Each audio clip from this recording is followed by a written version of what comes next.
Oi amigos, Vanusa Mendes aqui e tenho batido vários papos com vocês, tenho tido um feedback tão legal e isso só me anima a continuar. E aí eu queria te contar um pouquinho sobre as fases em que o advogado passa no seu início profissional, na sua vida lá profissional.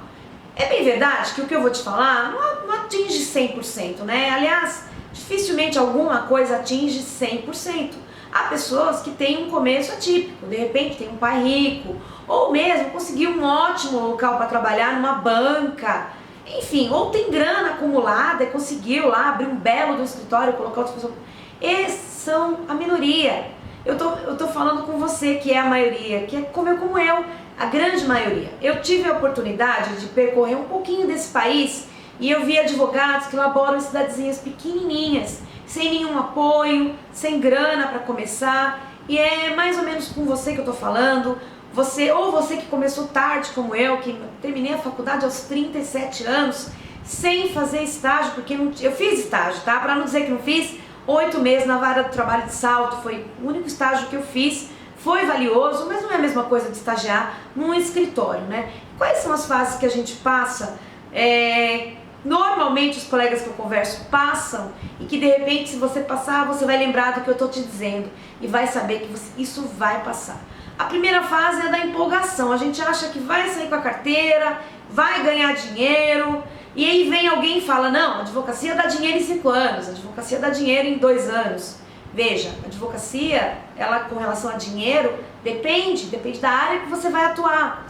E é por isso que é importante, o primeiro dinheirinho que você ganhar, os primeiros dinheiros que você ganhar, os primeiros valores que você ganhar, conseguir fazer um pequeno caixa.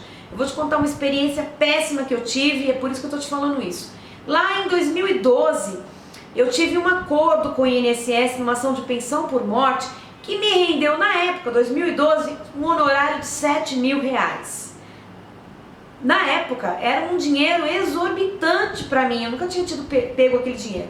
Só que aconteceu um problema, o alvará foi levantado pela cliente e ela me pagou em dinheiro. E qual foi a minha estupidez? Não estava acostumada com aquela quantia de dinheiro, que para mim na época era muito, tá? Enfim, até hoje não é pouco, né? São 7.000. E eu então, depois que eu comecei a usar o dinheiro, não sei onde foi parar esse dinheiro, ou seja, acabei gastando, sendo que eu poderia e deveria ter guardado ele, porque o advogado precisa ter uma reserva. A gente não sabe, quem trabalha autônomo, não sabe o que vai acontecer no outro mês. Por exemplo, janeiro é um mês horrível para o advogado, não sai alvará, não sai RPV, né? Não sai, enfim. Então, ter essa cautela. Essa é a primeira fase, do primeiro dinheiro da empolgação. Alguns momentos, algumas fases são de desânimo, de poxa, não vai dar certo, poxa, não consigo clientes, poxa vida, parece que para o outro é mais fácil, o outro conseguiu, eu não consegui. A gente tem que lembrar que primeiro cada um tem uma história de vida, tem uma história na advocacia e tem uma história pessoal. Eu sempre digo, fiz até um vídeo sobre a tartaruga e o coelho. Há pessoas que têm uma diferença no agir, né? São mais rápidas, mais ágeis, e eu não me encaixo nessa categoria, eu sempre me encaixei na categoria das tartarugas. Mas uma coisa é certa, no mesmo lugar que o coelho chega, a tartaruga chega.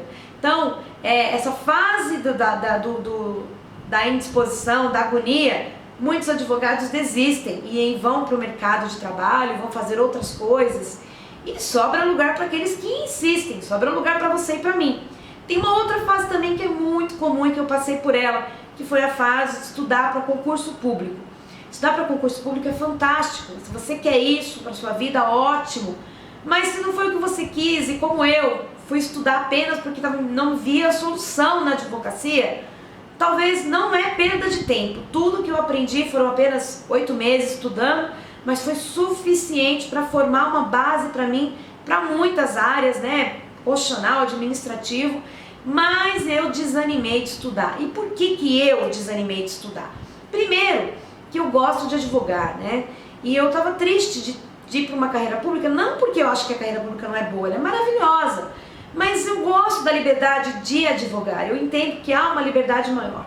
A segunda coisa é que como eu já digo para você, eu comecei a estudar tarde, eu me formei tarde.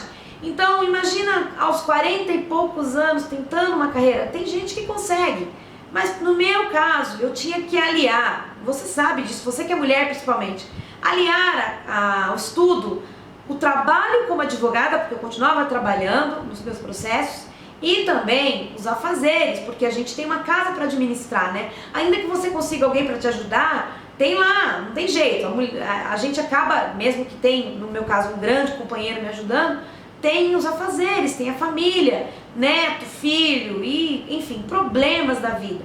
Eu não soube administrar isso e eu insisti. Foi na época que eu saí do escritório que eu estava e aí sim falei, vou trabalhar sozinha, e foi a melhor coisa que eu fiz na minha vida. Então, resumindo, se eu pudesse resumir para você, eu diria o seguinte: é óbvio que a gente não deve tomar atitudes translocadas, né? De repente está num emprego maravilhoso, não vai fazer loucura, mas toda vez que você consegue dar um passo de fé, um passo de confiança, também já contei daquele general romano que, tendo um número pequeno de soldados, ele manda queimar a ponte que estava atrás dele, porque o exército que estava à frente era muito grande, e se ele não queimasse a ponte, alguns soldados iriam voltar para trás. Então, quando eu fui lá e falei para o meu colega, olha, eu não vou mais trabalhar com você, foi uma maneira de queimar uma ponte e eu me ver obrigada a montar uma sala, a angariar novos clientes e criar uma nova advocacia para mim,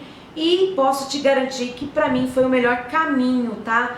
Então, se você, como eu, teve muitas vezes vontade de desistir, você deve pensar, pôr na balança se você tem primeira opção e se você não estaria aí desistindo de algo maior, que ainda que demore, virá certamente numa advocacia bem feita, uma advocacia responsável, de qualidade, uma advocacia de ser indicado para o outro porque você fez um grande trabalho, tá bom? Então, independente da fase que você está, tenha fé em você mesmo. É difícil isso, pode parecer fácil, clichê, mas é muito difícil a gente acreditar na gente mesmo, e não adianta, é o primeiro passo para a vitória. Um grande abraço para você e até!